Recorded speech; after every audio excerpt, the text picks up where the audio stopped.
इस एक्सरसाइज के लिए मैंने इंट्रोडक्शन वीडियो ऑलरेडी बता रखा है, जिस वीडियो में मैंने इस एक्सरसाइज को सॉल्व करने के लिए जितने भी पॉइंट्स का जरूरी होगा, जिन कॉन्सेप्ट का जरूरी होगा, उन सारे कॉन्सेप्ट को अच्छे से समझाया है। तो अगर आप लोग उस वीडियो को नहीं देखे हैं तो उस वीडियो को प्लीज़ देखिएगा, ठीक है। उससे पहले चैनल पर नए हैं तो प्लीज़ चैनल को सब्सक्राइब कीजिएगा, और जिस क्वेश्चन में जो भी कॉन्सेप्ट यूज होगा मैं उसको वहीं पे बताते भी चलूंगा, ठीक है। देखिए फर्स्ट क्वेश्चन में बोल रहा है कि इन फिगर 6.28 यानी कि इस क्वेश्चन की बात हो रही है, find the values of x and y, x और वाई का वैल्यू निकालना है, then so that A B parallel C D, और फिर ए बी और सी डी को पैरेलल शो करना है। पहले से नहीं बोल रखा कि ए बी और सी डी पैरेलल है, हम लोग को शो करना है कि ए बी और सी डी पैरेलल है। देखिए सबसे पहले कुछ कॉन्सेप्ट समझ लेते हैं कि इस क्वेश्चन को सॉल्व करने के लिए हम लोग क्या क्या जानना जरूरी है हम लोगों को।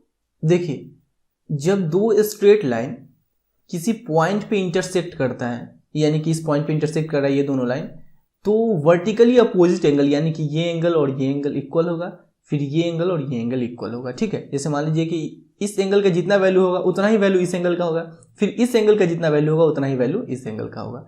तो ये तो हो गया कि वर्टिकली अपोजिट एंगल का कॉन्सेप्ट। अब एक लाइन पे टोटल 180 डिग्री का एंगल बनता है, ये तो आप लोगों को बहुत पहले से बताते आ रहे हैं। एक लाइन पे टोटल 180 डिग्री का एंगल बनता है। जैसे मान लीजिए यहाँ पे 60 डिग्री है तो ये कितना होगा, ये 120 डिग्री होगा, तभी नहीं इस दोनों को ऐड करेंगे तो 180 निकलेगा। अब ये 60 है तो ये एंगल कैसे निकालेंगे, 180 में से 60 घटा देंगे तो 120 आ गया। तब इस दोनों एंगल को ऐड करेंगे तो 180 आ जाएगा। इस दोनों एंगल को यानी 60 डिग्री और 120 डिग्री को, यानी कि ये जो दो एंगल है यहाँ पे ये एंगल और ये एंगल, इस दोनों एंगल को हम लोग प्यार से लीनियर पेयर एंगल्स बोलते हैं। प्यार से क्या बोलते हैं, लीनियर पेयर एंगल्स। जैसे कि अगर मान लीजिए कि यहाँ पे 80 डिग्री है तो यहाँ पे कितना होगा 100 डिग्री, तभी नहीं इस दोनों को ऐड करेंगे तो 180 डिग्री होगा। इस दोनों एंगल को हम लोग क्या बोलेंगे, लीनियर पेयर एंगल्स, ठीक है। देखिए एक लाइन पे कितना भी एंगल, 3 भी एंगल बने, जैसे यहाँ पे एक बन रहा है, एक यहाँ पे बन रहा है, ये है मेरा 60 डिग्री, ये है मेरा 40 डिग्री, तो ये क्या होगा, एक लाइन पे टोटल 180 डिग्री बनेगा, तो ये 60 है, ये 40, 60 40 100, तो ये क्या होगा 80, तभी ना तीनों को ऐड करेंगे तो 180 का बराबर हो जाएगा, ठीक है। बस इतना आप लोग जान गए ना। देखिए इस क्वेश्चन को कैसे आप लोग सॉल्व करते हैं। ये 50 डिग्री है, ये एक लाइन है ना मेरा, ये लाइन, ये 50 डिग्री और ये एक्स है, तो ये लाइन पे बन रहा है 50 और x, यानी इस दोनों एंगल को ऐड करेंगे तो 180 के बराबर होगा। 50 degree plus x equal to 180। अब x का यहां से वैल्यू निकाले तो 50 डिग्री को उधर शिफ्ट करेंगे तो 180 डिग्री माइनस 50 डिग्री, ये हो जाएगा 130 डिग्री। नाउ अब देखिए ये जब दो स्ट्रेट लाइन किसी पॉइंट पे इंटरसेक्ट करती है तो वर्टिकली अपोजिट एंगल इक्वल होता है ना। तो यहाँ पे देखिए ये लाइन और ये लाइन इस पॉइंट पे इंटरसेक्ट कर रहा है, इस पॉइंट पे इंटरसेक्ट कर रहा है, यानी कि वर्टिकली अपोजिट एंगल 130 डिग्री, और ये y इक्वल होगा, यानी y का वैल्यू 130 डिग्री के बराबर होगा, y इक्वल टू 130 डिग्री। यहाँ पे लिख लीजिए vertically opposite angles, short form में लिख रहे हैं, ठीक है। y का वैल्यू 130 डिग्री आ गया। अब देखिए y का ही वैल्यू 130 डिग्री है और x का ही वैल्यू 130 डिग्री है, x और y इस दोनों का वैल्यू बराबर हो रहा है। अब पहले तो ये बताइए कि ये दोनों क्या है, अल्टरनेट इंटीरियर एंगल है, अल्टरनेट इंटीरियर एंगल इसको बोलते हैं, आप लोग को बता भी रखे हैं।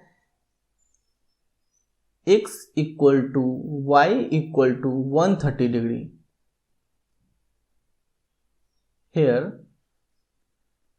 x and y are alternate interior angles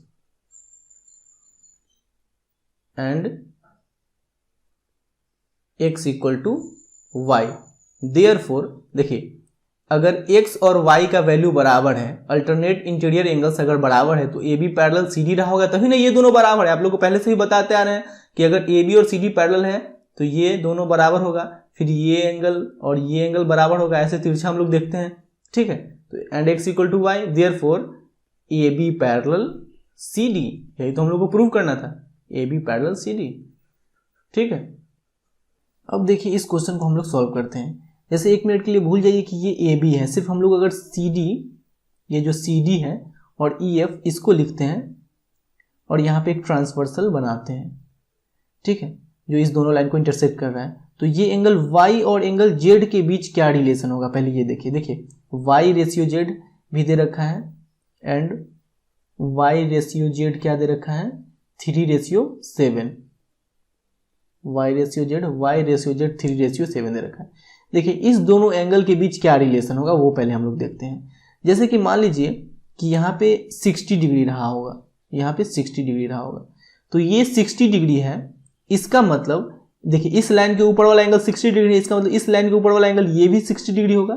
corresponding angles के कॉन्सेप्ट से 60 डिग्री है तो ये भी 60 डिग्री।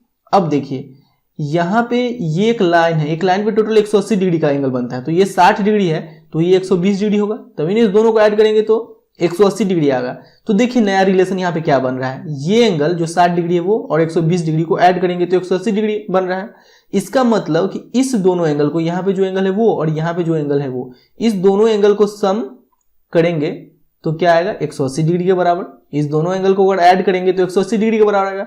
उसी प्रकार से अगर सिर्फ हम लोग यहाँ पे फिगर देखें, ऊपर वाले फिगर को एक मिनट के लिए भूल जाते हैं, तो सिर्फ CD और EF के लिए देखें तो एंगल Y और एंगल Z को सम करने पे 180 डिग्री आएगा ना। जैसे यहाँ पे 60 डिग्री और 120 डिग्री को ऐड करें तो 180 डिग्री आ रहा है। ठीक है, बात क्लियर हो रहा है। लेट y इक्वल टू 3, देखिए रेशियो में तो एक कुछ कांस्टेंट लेना पड़ेगा, 3k ले लेते हैं हम लोग, x नहीं लेंगे क्योंकि यहाँ पे x ऑलरेडी है। y इक्वल टू 3k और z इक्वल टू 7k।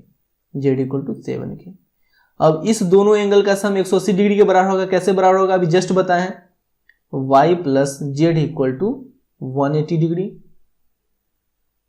और y क्या है 3k, तो 3k प्लस z क्या है 7k, तो 7k इक्वल टू 180 डिग्री। अब 3k plus 7k 10k equal to 180 degree. k equal to क्या निकल गया, 10 को इधर शिफ्ट करेंगे तो 180 degree by 10 equal to 18 degree. k का वैल्यू 18 डिग्री आ गया। देयरफॉर अब k का वैल्यू 18 डिग्री आ गया तो y का वैल्यू क्या आएगा 3 इंटू 18 डिग्री 54 डिग्री। अब z का वैल्यू क्या आएगा, z इक्वल टू है 7k, तो 7 इंटू k की जगह 18 डिग्री, ये हो जाएगा 126 डिग्री। z का वैल्यू 126 डिग्री आ गया। अब आते हैं हम लोग यहाँ पे ए बी, देखिए z का वैल्यू निकल गया ना, अब x का वैल्यू हम लोग को निकालना है। क्वेश्चन में x का वैल्यू निकालने के लिए आप लोग को बोला गया है, तो यहाँ पे सिंपल समझिए एक मिनट के लिए कि CD नहीं दिया हुआ है, भूल जाइए। अब AB और EF पैरेलल है, AB और EF भी तो पैरेलल होगा। देखिए AB CD के पैरेलल है और CD EF के पैरेलल, इसका मतलब AB और EF भी पैरेलल ही होगा। तो AB EF पैरेलल है और ये एक ट्रांसवर्सल इस दोनों लाइन को इंटरसेक्ट कर रहा है। इसका मतलब ये अल्टरनेट इंटीरियर एंगल, ये एंगल और ये एंगल इक्वल होगा। बीच में इसको भूल जाइए एक मिनट के लिए। तो देखिए अगर AB और EF के लिए देखें तो अल्टरनेट इंटीरियर एंगल कौन है, X और Z है। लिखिए नाउ AB पैरेलल, ये जो AB है वो EF के पैरेलल होगा, AB पैरेलल EF।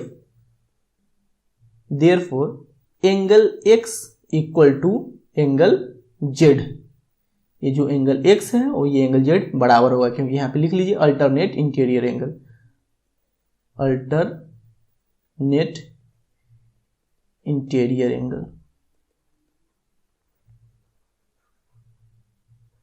ठीक है, अब एंगल X इक्वल टू क्या आ गया, एंगल Z का वैल्यू क्या आया है, देखिए एंगल Z का वैल्यू आया है 126 डिग्री, तो एंगल X का ही वैल्यू आ गया 126 डिग्री। यही तो हम लोग को निकालने के लिए बोल रहा था क्वेश्चन में।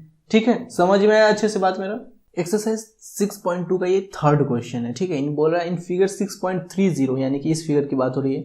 If AB parallel CD, AB और CD को पैरेलल बताया गया है। EF perpendicular CD, EF perpendicular CD, यानी कि ये जो EF है वो CD पे परपेंडिकुलर है। इसका मतलब ये जो मेरा एंगल है वो 90 डिग्री है।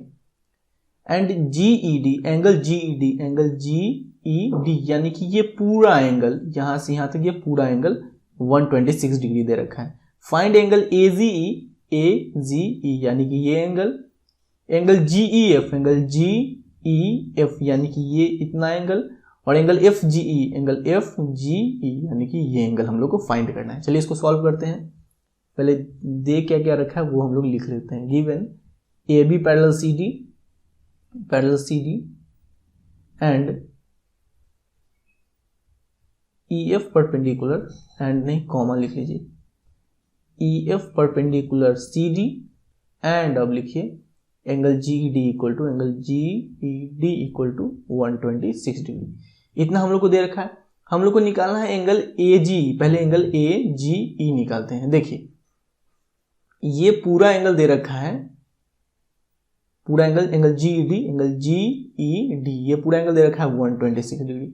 तो एक बात बताइए, ये दो पैरेलल लाइन है, ठीक है, ऑटोमेटिकली इस लाइन को हम लोग भूल जाते हैं, तो यहाँ पे सिर्फ जीई बचेगा जो ट्रांसवर्सल है, इंटरसेक्ट कर ही रहा है ना, यहाँ पे एक पॉइंट पे, यहाँ पे एक पॉइंट पे, जैसे दो पैरेलल को एक ट्रांसवर्सल इंटरसेक्ट करता है तो क्या रूल होता है कि ये एंगल पूरा इसके बराबर होगा, क्योंकि ये अल्टरनेट इंटीरियर एंगल है, तिरछा चलेंगे, ठीक है। जैसे दो पैरेलल लाइन है, इसको एक लाइन ये इंटरसेक्ट कर रहा है तो ये एंगल और ये एंगल बराबर होगा, ये एंगल और ये एंगल बराबर होगा। तो उसी प्रकार से ये दो पैरेलल लाइन है ए बी और सी डी, तो इसको जीई जो है एक ट्रांसवर्सल है वो इंटरसेक्ट कर रहा है, तो जीई अगर इंटरसेक्ट कर रहा है तो ये मेरा पूरा एंगल, एक मिनट के लिए भूल जाइए कि ये रहा भी होगा, ठीक है, तो ये पूरा एंगल ये पूरे एंगल के बराबर होगा। तो यहाँ पे लिखिए एंगल AGE यानी कि ये angle equal to angle GED यानी कि ये पूरा एंगल GED। इसको हम लोग प्यार से क्या बोलते हैं, इस दोनों एंगल का नाम क्या है, अल्टरनेट इंटीरियर एंगल, ठीक है। तो एंगल AGE क्या हो जाएगा मेरा, angle AGE therefore angle AGE equal to angle GED का वैल्यू क्या है, देखिए एंगल GED का वैल्यू 126 डिग्री, तो एंगल AGE का भी वैल्यू 126 डिग्री हो जाएगा। अब क्या निकालना है, एंगल GEF यानी कि ये एंगल निकालना है हम लोग को, ठीक है। देखिए अगर यहां पे देखें तो एंगल GEF यानी कि ये एंगल और एंगल FED यानी कि ये एंगल, इस पूरे एंगल को ऐड करेंगे, इस दोनों एंगल को, तो एंगल GED के बराबर होगा। यहां पे ऐसे लिख सकते हैं ना हम लोग, नाउ एंगल GED यानी कि ये पूरा angle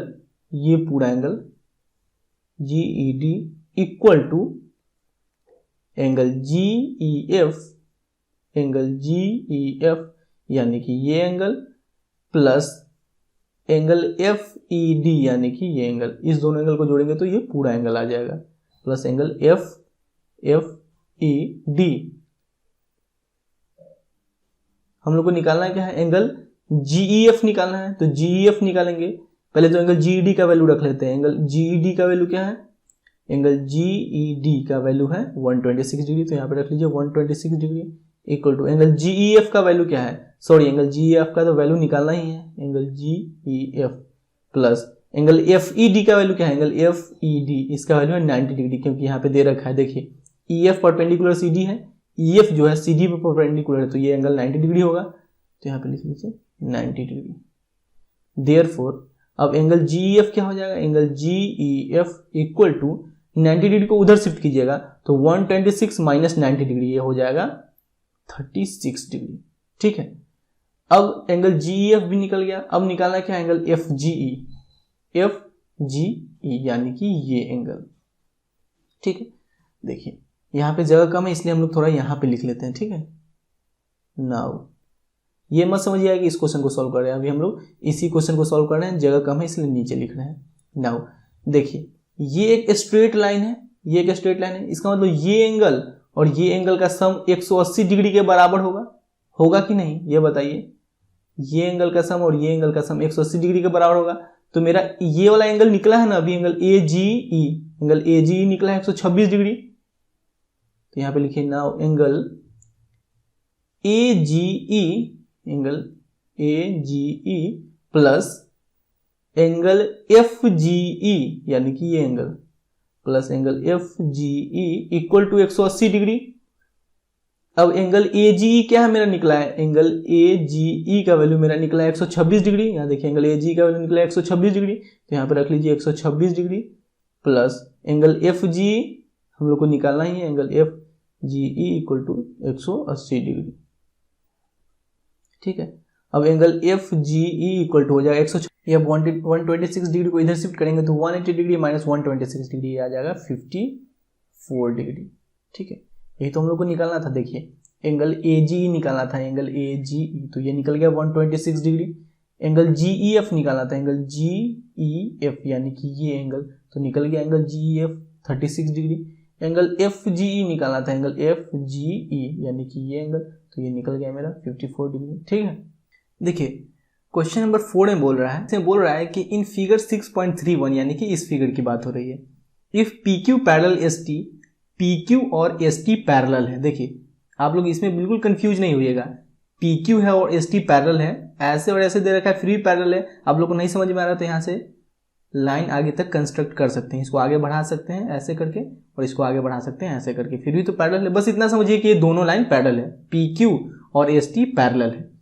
angle P Q are, angle P Q are ये एंगल दे रखा है 110 degree and angle R S T, angle R S T ये एंगल दे रखा है 130 degree. Find angle Q R S, ये एंगल हम लोग को निकालना है क्यू आर एस। देखिए आप लोग को यहाँ पे हिंट्स भी दे रखा है कि draw a line parallel to S T, एक लाइन ड्रॉ करना है जो एस टी के पैरेलल है थ्रू द पॉइंट आर, इस पॉइंट आर के थ्रू। यानी कि यहाँ पे एक लाइन हम लोग ड्रॉ कर लेंगे जो ये एस टी के पैरेलल है। ठीक है, मान लीजिए कि यहाँ पे हम लोग ए बी लाइन ड्रॉ कर लिए। ठीक है, चलिए इसको हम लोग सॉल्व करते हैं। पहले तो क्या क्या दे रखा है, P Q parallel S T दे रखा है वो लिख लेते हैं। Given P Q parallel S T and angle P Q R equal to 110 degree, angle R S T equal to 130 degree.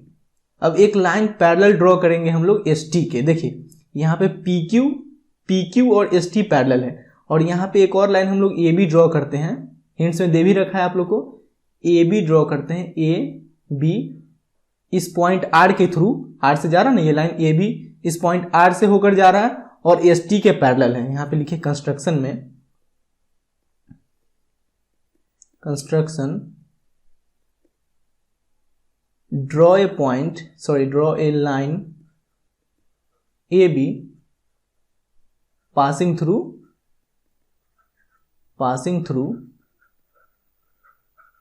Point R. ठीक है, यहां पे लिख लीजिए A B parallel S T, हम लोग एस टी के पैरेलल एक लाइन ड्रॉ किए हैं। ठीक है, और आप लोग एक कॉन्सेप्ट बता रखे थे कि जब दो लाइन पैरेलल हो और उस दोनों लाइन में से किसी एक लाइन के पैरेलल एक और लाइन खींचा जाए, जैसे मान लीजिए ये ए बी सी डी दोनों पैरेलल लाइन है, यहां पे एक और पैरेलल लाइन खींच दी हम लोग, मान लीजिए ई एफ, तो ये तीनों लाइन एक दूसरे के पैरेलल हो जाएगा। यानी कि A B parallel E F भी हो जाएगा, C D parallel E F भी हो जाएगा। पहले क्या था, A B parallel C D था, हम लोग एक और ई एफ पैरेलल खींच लिए मान लीजिए सी डी के, तो तीनों लाइन पैरेलल हो जाएगा। यानी कि A B parallel C D parallel E F. बात क्लियर है? तो यहां भी देखिए पहले से पी क्यू और एस टी पैरेलल है, आप लोग को पी क्यू और एस टी कैसे पैरेलल है समझ में नहीं आ रहा है तो आप लोग इसको डॉट डॉट लाइन करके आगे तक ले जा सकते हैं। ठीक है, समझने के लिए बस इसको आगे तक ले जा सकते हैं और इसको भी डॉट डॉट डॉट करके आगे तक ले जा सकते हैं। अब समझिए कि एक लाइन है ये और एक लाइन है ये दोनों पैरेलल है। वैसे करने का जरूरत नहीं है, ऐसे भी आप लोग को समझ में आ ही रहा होगा, आप लोग समझदार हो। ठीक है, तो हम लोग यहाँ पे किए क्या है कि ए बी और एस टी पैरेलल खींच लिए हैं। अब पहले से पी क्यू और एस टी पैरेलल था ही, जैसे यहाँ पे पहले से ए बी और सी डी पैरेलल था ही, एक और लाइन ई एफ पैरेलल खींच लिए जो कि सी डी के पैरेलल है या ए बी के पैरेलल हम लोग खींच लिए मान लीजिए, तो यहाँ पे तीनों लाइन पैरेलल हो जाएगा आपस में, जैसे A B parallel C D parallel E F, तीनों लाइन पैरेलल हो जाएगा। ठीक है, तो वही वैसा ही कुछ यहाँ पे भी तो हो जाएगा कि पहले S T parallel P Q था, S T parallel P Q ये दे रखा था पी क्यू, अब एक और लाइन पैरेलल खींच लिए ए बी जो एस टी के था, इसका मतलब पी क्यू के भी पैरेलल होगा, तो पैरेलल ए बी, ये तीनों लाइन एक दूसरे के पैरेलल हो गया, ये लाइन और ये लाइन। ठीक है, दरअसल ये रे है, ठीक है, लाइन नहीं है, उतना चलता है। अब देखिए अब हम लोग को निकालना क्या है कि एंगल क्यू आर एस, ये एंगल निकालना है हमको। ये एंगल एक सिंपल सा कॉन्सेप्ट समझिए कि एस टी और ए बी पैरेलल है। Now S T parallel A B, therefore देखिए एस टी और ए बी में देखा जाए, यहाँ पे देखिए रफ में समझाते हैं आप लोग को, एस टी और ए बी का बात किया जाए तो ये मेरा जो है एस आर वो ट्रांसवर्सल है ना, एस आर है जो मेरा ट्रांसवर्सल है, ये देखिए ट्रांसवर्सल है ना, ये इस दोनों लाइन को इंटरसेक्ट कर रहा है यहाँ पे, तो एस आर मेरा ट्रांसवर्सल है। ठीक है, अब ट्रांसवर्सल में होता है क्या कि ये 130 है, इंटीरियर एंगल जो होता है एक तरफ का, दोनों का सम 180 डिग्री के इक्वल होता है ना, जिसको हम लोग कंसेक्यूटिव इंटीरियर एंगल भी बोलते हैं ना। जैसे दो पैरेलल लाइन को एक ट्रांसवर्सल इंटरसेक्ट करता है तो ये एंगल इक्वल होता है। इस दोनों एंगल को हम लोग क्या बोलते हैं, अल्टरनेट इंटीरियर एंगल। लेकिन एक तरफ का दोनों एंगल इसका सम 180 डिग्री के इक्वल होता है, जिसको हम लोग बोलते हैं कंसेक्यूटिव इंटीरियर एंगल। ठीक है, तो यहाँ पे अगर देखिएगा तो ये एस आर जो है वो ट्रांसवर्सल का काम कर रहा है एस टी और ए बी लाइन के लिए, तो इस एंगल और इस एंगल का सम 180 डिग्री के इक्वल होगा। ठीक है, देयरफॉर 130 डिग्री प्लस ये एंगल और ये एंगल का क्या नाम है, S R B, angle S R B equal to 180 degree. अब एंगल एस आर बी यहां से निकालेंगे, 130 डिग्री उधर शिफ्ट करेंगे तो 180 डिग्री माइनस 130 डिग्री क्या हो जाएगा, 50 डिग्री। इस एंगल का वैल्यू आ गया 50 डिग्री। अब देखिए ये 50 डिग्री निकल गया। अब हम लोग आते हैं P Q parallel A B लेते हैं। देखिए तीनों लाइन तो एक दूसरे के पैरेलल यहाँ पे निकाले हैं ना, इसका मतलब पी क्यू भी तो ए बी के पैरेलल होगा। नाउ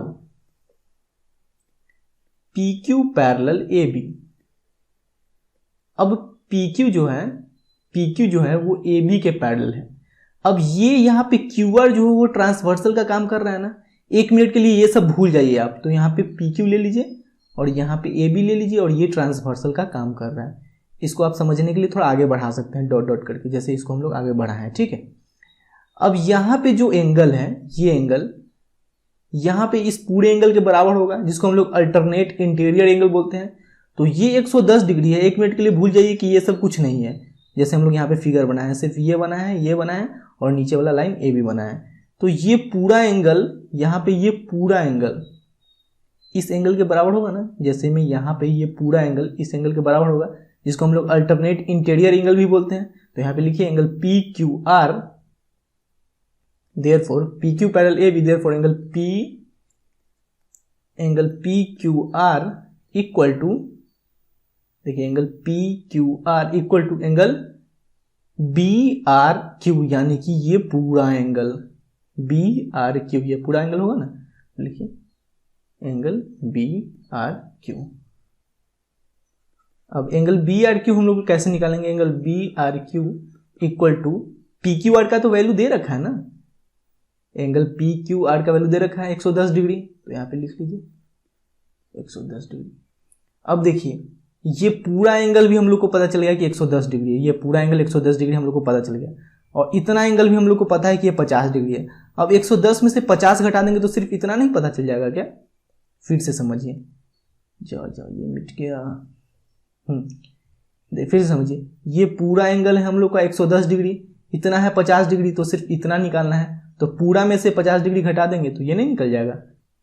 देयरफॉर जो एंगल निकालना है उसका क्या नाम है, क्यू आर एस, यानी कि ये वाला इतना angle Q R S equal to angle Q R B, यानी कि ये पूरा angle Q R B minus angle ये 50 डिग्री जो है S R B, angle S R B.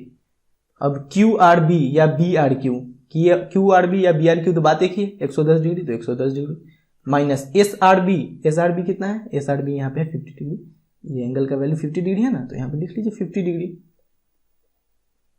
अब 110 डिग्री माइनस 50 डिग्री ये हो जाएगा 60 degree. Angle Q R S का वैल्यू आ गया 60 डिग्री। समझ में आया, बहुत आसान है ना। एक्सरसाइज 6.2 का ये 5th क्वेश्चन है। क्वेश्चन बोल रहा है कि इन फिगर 6.32 यानी कि इस फिगर की बात हो रही है, A B parallel C D, A B और सी डी को पैरेलल बताया गया है। एंगल ए पी क्यू यानी कि ये एंगल है 50 degree and angle P R D ये है 127 degree. Find x and y, x और वाई निकालने के लिए हम लोग को बोला गया है। चलिए इसको हम लोग सॉल्व करते हैं। एंगल पहले लिख लेते हैं, दिया क्या क्या है, given angle A P Q, angle A P Q equal to 50 degree, यही दे रखा है angle A P Q equal to 50 degree, और angle P R D equal to 127 degree, angle P R D equal to 127 degree. देखिए एक minute के लिए A B, पहले तो A B parallel C D भी दे रखा है, ये भी दे रखा है, लिख लेते हैं A B parallel C D. अब इतना को आप लोग भूल जाइए, सिर्फ ये दोनों लाइन को याद रखिए और इस ट्रांसवर्सल को, ये भी तो ट्रांसवर्सल है ना, देखिए इस दोनों लाइन को इस पॉइंट पे इंटरसेक्ट कर रहा है, तो ये भी तो ट्रांसवर्सल है। आप लोग अगर नहीं समझ में आ रहा है तो थोड़ा ऊपर आगे बढ़ा सकते हैं ताकि समझ में आए आप लोगों की ट्रांसवर्सल कैसे है। अब देखिए ये ट्रांसवर्सल है मेरा पी क्यू। अब ट्रांसवर्सल में ये एंगल और ये एंगल जो है वो इक्वल होता है ना, जिसको हम लोग अल्टरनेट इंटीरियर एंगल बोलते हैं। तो इस दोनों लाइन में अगर ये ट्रांसवर्सल है, ये ट्रांसवर्सल है, तो ये 50 डिग्री और ये x बराबर होगा ना, क्योंकि ये दोनों तो अल्टरनेट इंटीरियर एंगल है। यहाँ पे लिखिए x इक्वल टू 50 डिग्री, यहाँ पे लिखिए अल्टरनेट इंटीरियर एंगल, ठीक है। अब देखिए, अब हम लोग को y का भी वैल्यू निकालना है, y का ही वैल्यू निकालना है। तो यहाँ पे अब इस लाइन के लिए तो नहीं, अब इस लाइन के लिए ये ट्रांसवर्सल के लिए समझते हैं, पी आर के लिए समझते हैं। देखिए ये जो ए बी है और सी डी है पैरेलल तो है ही। अब ये पी आर को अगर हम लोग ट्रांसवर्सल लेते हैं पी आर को, तो ये एंगल और यहाँ पे जो पूरा एंगल बन रहा है वो मेरा इक्वल होगा, क्योंकि ये अल्टरनेट इंटीरियर एंगल है। दो पैरेलल को जब एक ट्रांसवर्सल इंटरसेक्ट करता है तो अल्टरनेट इंटीरियर एंगल इक्वल होता है। तो ये 127 डिग्री है, तो इसका अल्टरनेट एंगल क्या होगा, ये पूरा होगा ना। हेलो, समझ में आ रहा ना, ये पूरा होगा क्योंकि ये 127 डिग्री है। तो एक मिनट के लिए आप भूल जाइए कि ये लाइन मेरा दिया हुआ है। यहाँ पे हम लोग सिर्फ ए बी, ये देखिए ए बी को ड्रॉ किए हैं और यहाँ पे सिर्फ सी डी को ड्रॉ किए हैं, और ये हम लोग पी क्यू को ड्रॉ नहीं किए हैं, सिर्फ पी आर को ड्रॉ किए हैं, पी आर को। तो यहाँ पे जो 127 डिग्री है ये पूरा एंगल होगा, ये वाला, ये पूरा एंगल इक्वल होगा 127 के, क्योंकि इस एंगल का अल्टरनेट इंटीरियर एंगल यही वाला है ना, ये पूरा। इस एंगल का नाम क्या होगा, ए पी आर, यानी कि ये पूरा एंगल। देयरफॉर नहीं, now angle A P R, यानी कि ये पूरा angle A P R equal to 127 degree. 127 degree, यहाँ पे वही कॉन्सेप्ट होगा अल्टरनेट इंटीरियर एंगल्स का।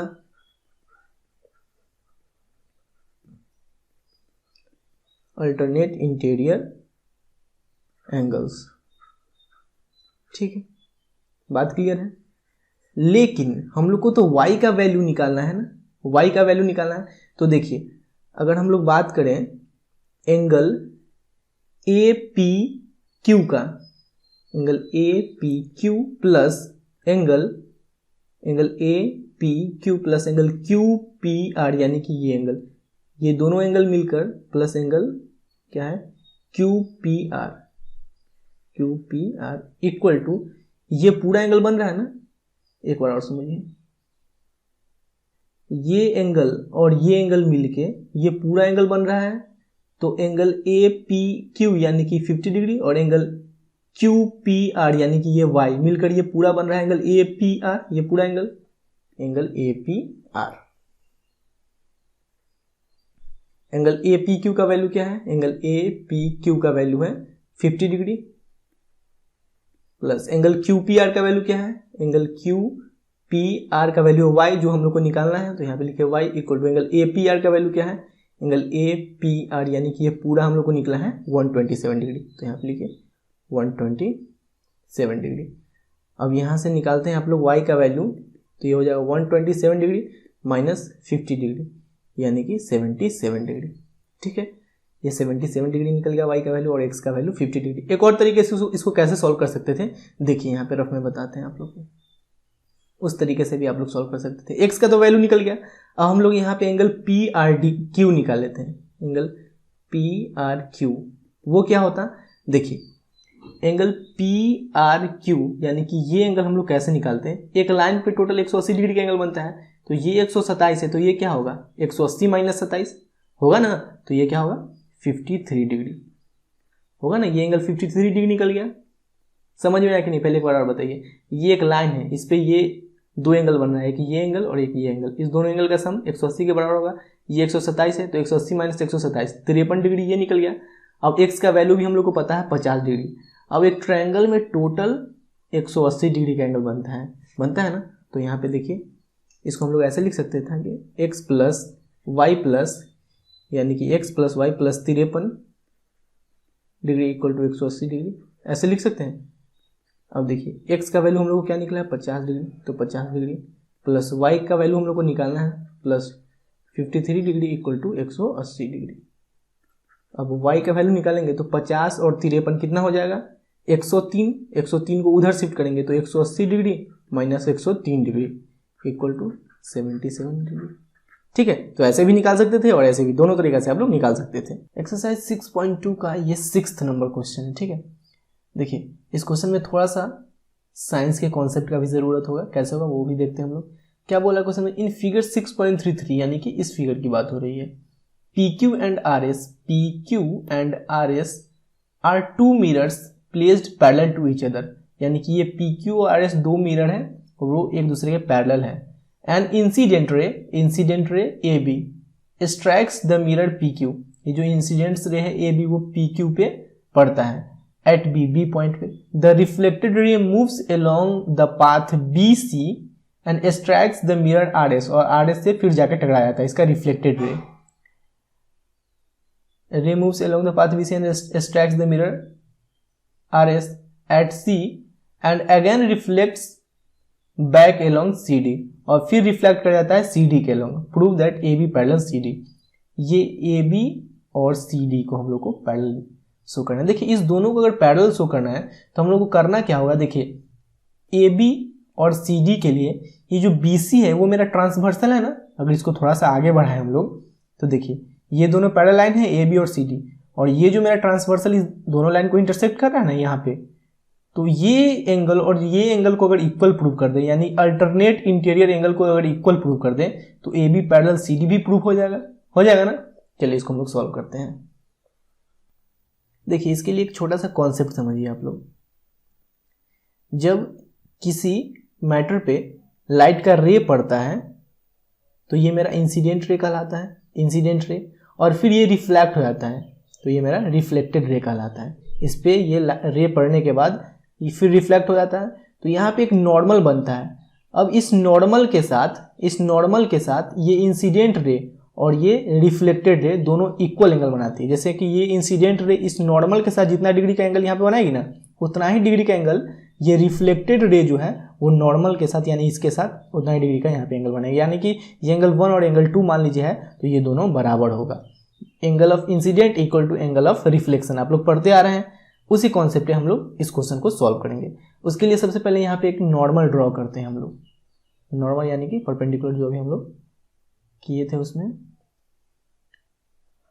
इसको हम लोग एंगल 1 मान लेते हैं, इसको एंगल 2 मान लेते हैं, इसको एंगल 3 मान लेते हैं, इसको एंगल 4 मान लेते हैं। क्लियर है। अब यहाँ पे लिखिए कंस्ट्रक्शन में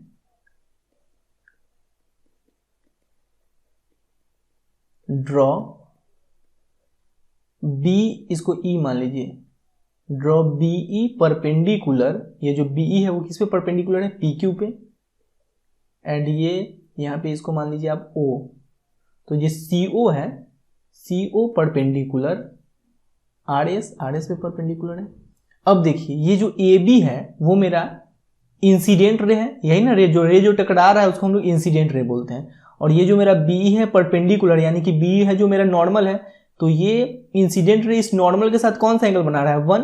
अब जो एंगल फिर से लौट रहा है टकराकर उसको हम लोग एंगल ऑफ इंसिडेंट बोलते हैं। तो ये जो एंगल ऑफ इंसिडेंट है यानी कि ये जो रे है वो नॉर्मल के साथ ये एंगल बना रहा है 2, तो एंगल 1 और एंगल 2 इक्वल होगा। क्यों इक्वल होगा अभी जस्ट बताएं कि angle of incident equal to angle of reflection.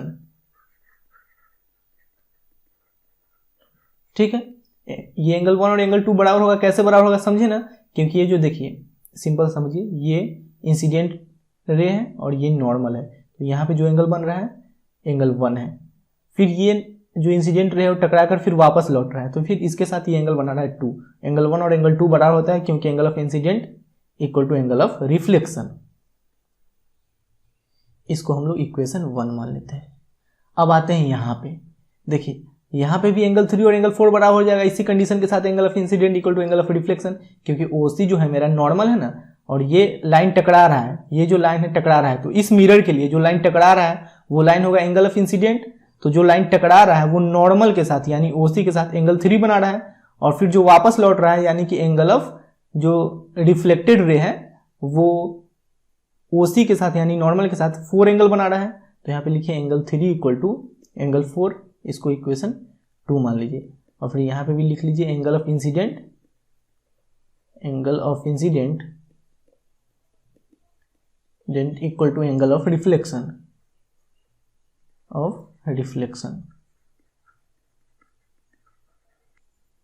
अब देखिए ये जो है वो BE और OC है जो दो पैरेलल लाइन पे परपेंडिकुलर है, यानी कि BE और OC भी पैरेलल ही ना होगा, BE और OC भी पैरेलल ही होना, क्योंकि BE और OC जो है दो पैरेलल लाइन पे परपेंडिकुलर है, तो यहाँ पे BE और OC भी पैरेलल होगा। Now BE parallel OC, BE parallel OC। अब देखिए BE और OC पैरेलल है, और ये मेरा जो BC है वो ट्रांसवर्सल है ना, ये और ये देखिए पैरेलल है, और ये मेरा OC हो गया। अलग से फिगर बना के बता रहे हैं आप लोगों को, BE है ये OC है।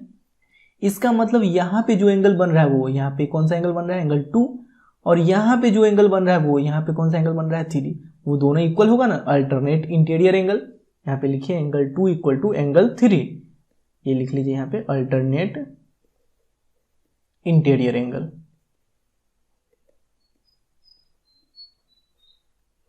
ठीक है, अब इसको इक्वेशन 3 मान लीजिए।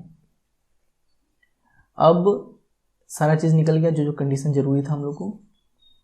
अब देखिए now from equation 1, 2 and 3, equation 1, 2 और 3 से हम लोग देखते हैं। देखिए 1 इक्वल टू 2 है, 3 इक्वल टू 4 है, और 2 इक्वल टू 3 है।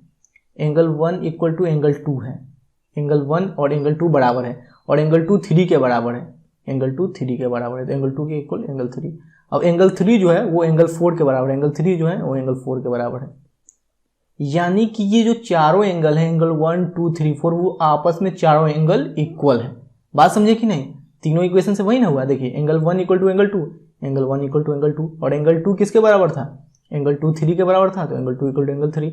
अब एंगल 3 किसके बराबर है, एंगल 3 4 के बराबर, तो चारों एंगल इक्वल हो गया। नाउ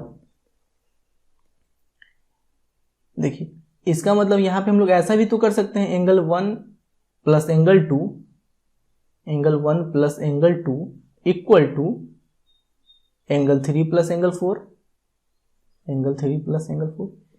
अरे भैया चारों एंगल का वैल्यू बराबर ही है, मतलब ये एंगल ये एंगल ये एंगल ये एंगल चारों एंगल आपस में इक्वल ही है ना, चारों एंगल आपस में इक्वल है, यानी कि इस दोनों को ऐड करते हैं और इस दोनों को ऐड करते हैं फिर भी तो इक्वल ही आएगा ना।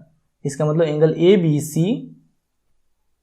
Therefore angle ABC equal to angle BCD, angle BCD। अब देखिए ये पूरा एंगल इसके बराबर हो गया। अगर हम फिगर बनाते हैं तो ये AB है और ये CD है और ये मेरा ट्रांसवर्सल है, तो ये पूरा एंगल यानी कि ये पूरा एंगल इस एंगल के बराबर हो गया, यानी कि इस एंगल के बराबर हो गया। इसका मतलब AB और CD पैरेलल है, angle ABC equal to angle BCD alternate interior angle, alternate interior angle, therefore ये जो है AB वो CD के पैरेलल हो गया। समझ में आया कि नहीं ये बताइए, आसान है ना।